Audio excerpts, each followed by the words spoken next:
Hello and welcome back. Thank you, as always, for joining me once again here.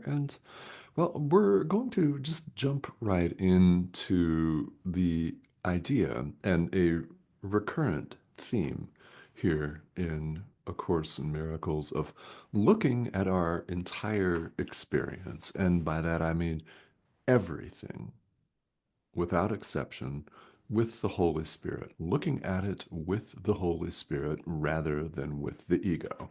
All right, we're so conditioned and accustomed to seeing this world as our home and to seeing ourselves as human beings with a very limited shelf life, competing for what we deem to be scarce resources, where if we get something, somebody else is going to be out of that something, and we better get it before our brother does, because he's coming to take our stuff. And we wonder why we're so hostile. Gee, I wonder. We wonder why we're so competitive with one another. We wonder why we're so standoffish. And we wonder why we're so afraid. Well, don't wonder that anymore. It's because you see yourself as separate from your brother. That's why, right there. And we all do, or this conversation wouldn't appear to be taking place, for it would not be necessary. So, because we all see ourselves as separate, we appear to be here on a wild ride.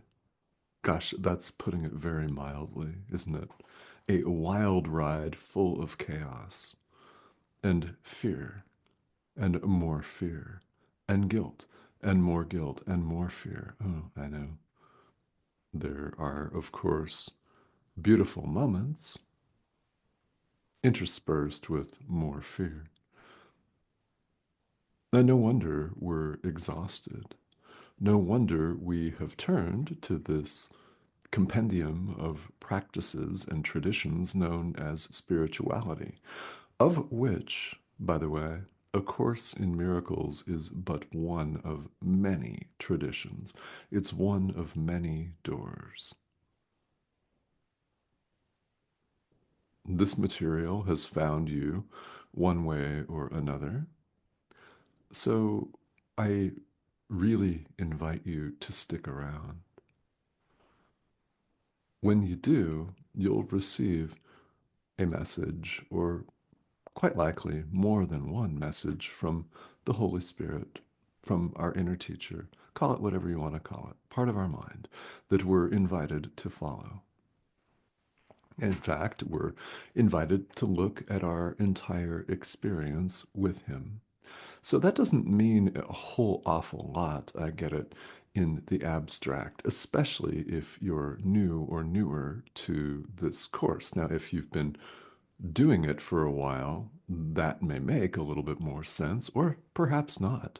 Because even as advanced students of this course, even as people that have been doing it for a long time, we're bound to get confused and dazed and, well, flustered some of the time, huh?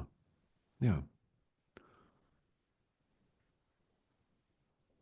The confusion, suffering, the pain, all of the anxiety and the sorrow stems from looking at the world, looking at our entire experience with the ego. Another way you could put that is looking at it through the lens of separation, assuming you're a separate individual human being.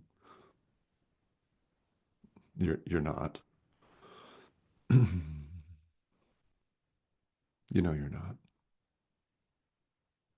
I know you know you're not. There's more to it than simply meeting the needs of our physical organism, which is highly perishable. So, while we appear to be here, we're looking at all of this with the ego, which sees separation. It's the ego that would have you believe you're a frail, weak, pathetic human being with a limited shelf life. the Son of God, decaying and rotting over time. Mm, not a pretty picture. It's not meant to be a pretty picture. Spirituality is not all rainbows and unicorns, despite how some may portray it here in the modern spiritual marketplace, which is a very apt and appropriate term. Huh. Yeah. It's not all rainbows and unicorns because, in order to awaken, as you well know, you've got to bring your darkness to the light. Yeah. That which we fear to do. Expose it all to the light of truth, all of it, without a single shred remaining, kept off in a corner to ourselves. Yeah, no, all of it. Total, total, total.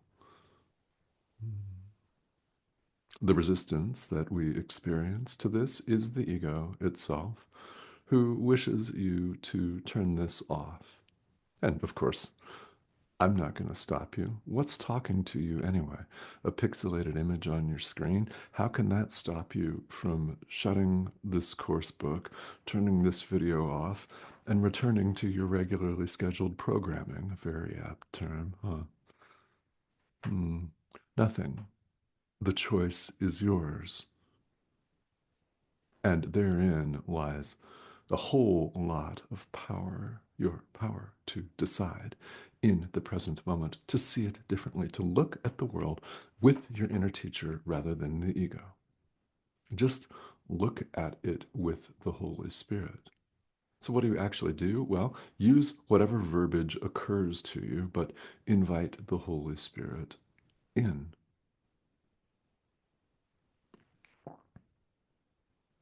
Take the Holy Spirit as your only teacher. Call it whatever you want to. You can call it Jesus. Same.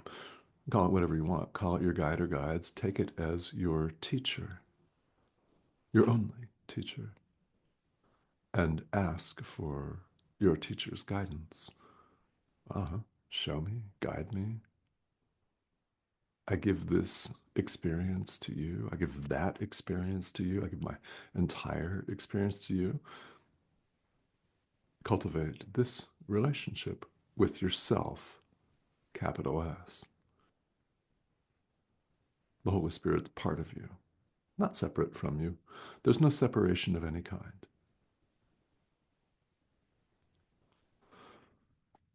The Holy Spirit's part of our mind. We're invited to appeal to this part of our mind for guidance. And when we do, we can choose to see things with Him, to look at our experience with the Holy Spirit. Here in the world of separation, it's really difficult for us to actually give. It's sad, I realize, but it's where we appear to find ourselves. It's sad for us, and we're reluctant and we're hesitant to give because we fear we're going to lose. When we give the a gift of money or something, for example, here in the world, we're out that. We have given it away. We no longer have it.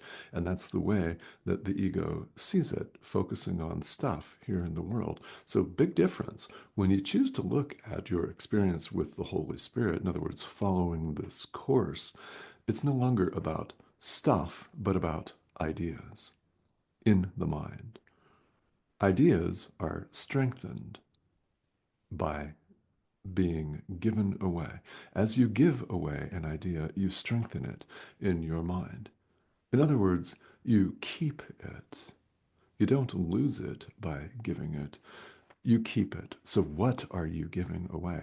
Are you giving away your egocentric hatred, blame, and fear, your judgment, your condemnation of your brother for looking differently from you, for having more or less money than you, for living in a different part of the world than you? Are you doing that? Are you keeping that in your mind, in other words? Or Are you choosing to look with the Holy Spirit, looking right past the outward form of what we look like on the surface? This isn't us. You know that.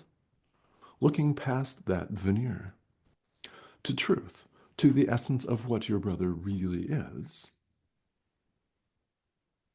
Are you extending love? Are you forgiving? Because if you are, you're keeping that in your mind. See how that works? You give something away to keep it. And in the, if you want to call it the judgment, the vision of the Holy Spirit, no one loses. Because the Holy Spirit looks right past the veneer, the surface level, to the essence of what is, to truth, to who we really are. No one loses. We've just spent a few lessons talking about justice. In fact, chapter 25, section 9 of the text where we now find ourselves is entitled The Justice of Heaven. In the justice of heaven, it is not a give and take proposition where one party has less than the other. It's not some kind of quid pro quo, it's total. The justice of heaven applies to everyone. Miracles are for everybody, they're not for a select few. Our governments would have us believe that wherever you live in the world. Other people may have us believe, and they want us to believe, that, well, we should hoard our stuff because our brother's going to take it. Well, this course is not about stuff, it's about the mind, and you give something away in order to keep it. When you do, you realize that you've got it. And you don't realize that you have it, i.e., the peace of God, until you give it away. Hmm, that's important. You don't realize that you both have and are the peace of God until you give it away, until you extend it, until you learn to look with the Holy Spirit and see your brother for what he really is, the Son of God. As you see him, you see yourself. That makes sense. It's true. As you see anyone that appears to be other than you, anyone else here in the world, you see yourself. As you see your brother, you see yourself. Your brother is you. He is not a distant cousin. He's not a close cousin. He's not related to you by blood. He is you, literally, literally, literally. This is simply an appearance. Look past that, will you? You've looked at it enough. We all have. Really. So, what's in it for you? Okay, great question. People always ask this. They ask this in business all the time in the business world where we're inherently skeptical of each other to the point of being mean and rude oftentimes. So, what is in it for you? Should you choose to look with the Holy Spirit? Peace of mind, what you really want, the peace of God. Yeah, that's in it for you. How about awakening? How about no more anxiety, suffering, guilt, blame, rage, hatred, and fear? How about that? How about awakening? How about realizing who and what you really are and where you really are? And I know you know.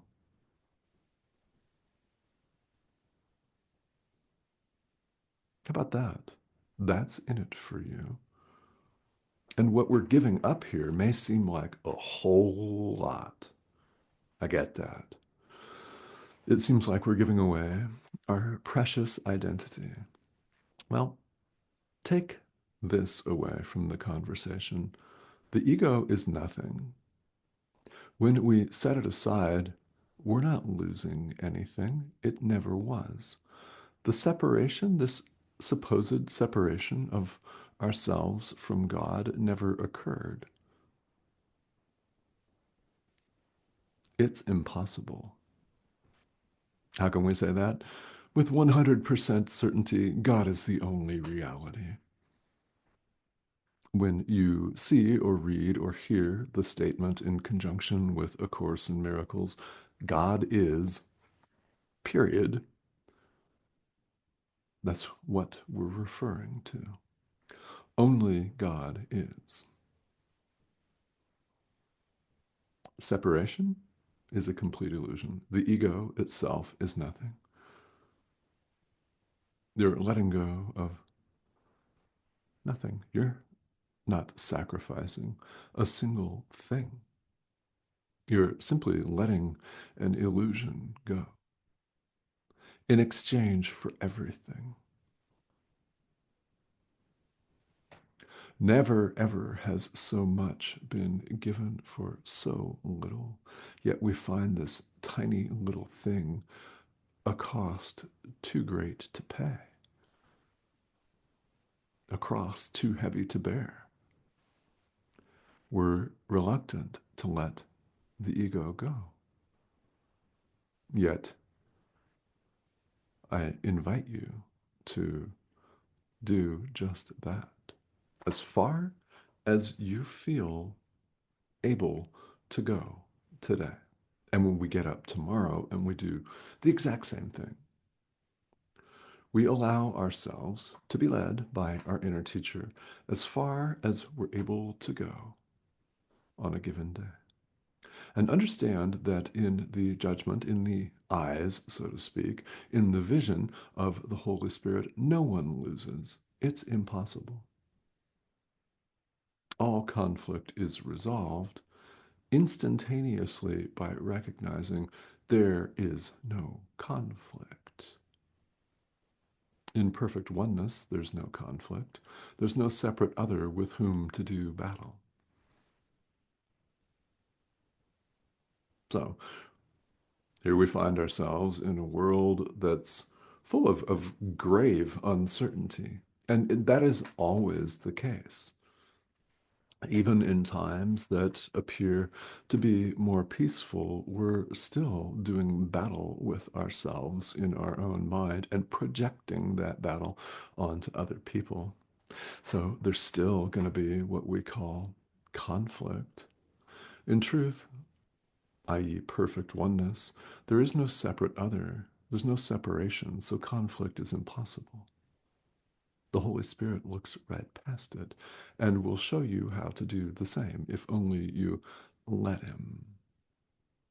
Relax and trust His guidance. It is loving, it is certain, and you will only get what you're capable of getting today.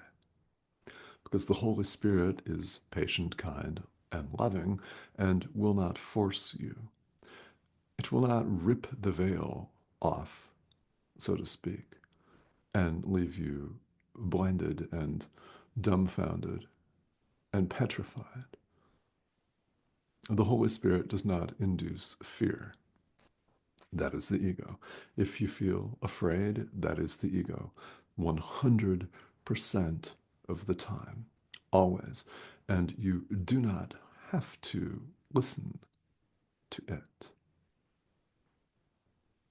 How do we hear the Holy Spirit? Well, we hear it in peace and quiet, and this may involve lots of deliberate coming back to your relationship with the Holy Spirit, coming back to forgiveness, just as you would in a seated meditation practice when you notice yourself carried away, distracted, thinking about whatever. You bring your mind, monkey mind, yeah, back to the object of meditation. You bring it back to forgiveness. Bring it back to your relationship with the Holy Spirit. Whatever that looks like in words for you, you'll be given the words for you. You'll know it's the Holy Spirit speaking to you because it does not induce fear. And it speaks to us in many ways. It's speaking to you right now through this thing. This is a delivery mechanism. It's nothing special. No need to esteem it with special qualities or anything like that. It's a delivery mechanism. And there are plenty of other delivery mechanisms too. There are plenty of other video series on the internet that talk about this course. There are plenty of other very good writings and commentaries and social media sites all about this course. There's the book itself, Hmm. Hmm. Yeah, that big blue book sitting on your shelf. Has it been sitting there for years? Well, it's calling you today. Open me, open me. Is today the day? Just wondering. Asking for a friend. Actually, that is kind of funny when you think about it. You may be one of these people. I know many of them personally that have bought a copy of A Course in Miracles only to have it sit on a shelf, staring at them for many years. And in one particular instance that I'm thinking of, over a decade and a half. Yeah. There are many ways the Holy Spirit speaks to you. It can be oftentimes a thought, an inkling, or an intuitive hit, something you just know, and you know it's Him. It can be something you see or hear or taste, touch, feel. There are many ways that the Holy Spirit communicates with us. So we open ourselves to this, and that's a huge part of this practice.